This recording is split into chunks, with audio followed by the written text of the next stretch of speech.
Жылдам хабарнама, жұлдызды жаңалық. Ассалаумағалейкум, армағазақ халық арасында танымал қос лайк жобасының басқарушысы Диана Скатова сөз алдында қалды.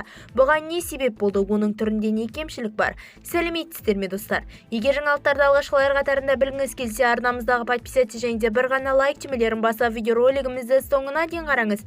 Ал онда біз бастадық. Халық арасында аса танымал әрі даулы қос лайк жобасының жүргізушісі Диана Скатованың бояусыз түрі әлеуметтік желі пайдаланушыларының қызу талқысына түсті деп хабарлайды Express.kz.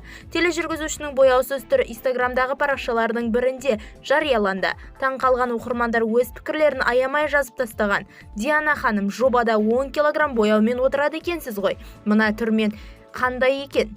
Мынаның түрі жоқ екен ғой. Шайтанның кейпіндегі киноға түсуге болады ғой. Ақшасы таусылды, көмектесейік деген пікірлер өртеп жіберді. Бізді тамашалауды жалғастырыңыз және де бір ғана лайкыңызды бізден аянбаңыздар.